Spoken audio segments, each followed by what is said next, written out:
ज्यांच्या घरात माझ्या ज्ञानोबा तुकोबांचं भजन केलं जातं.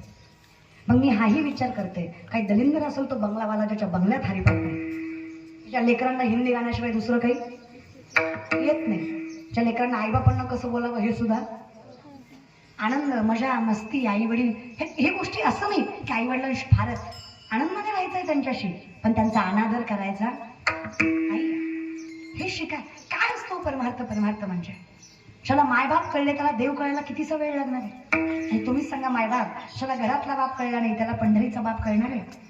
अहो ज्याला घरातली माय कळली नाही त्याला पंढरीची माय कळणार आहे? आमची जनाई सांगते माझ्यासाठी विठ्ठला एक एक विठावा, एक एक विठावा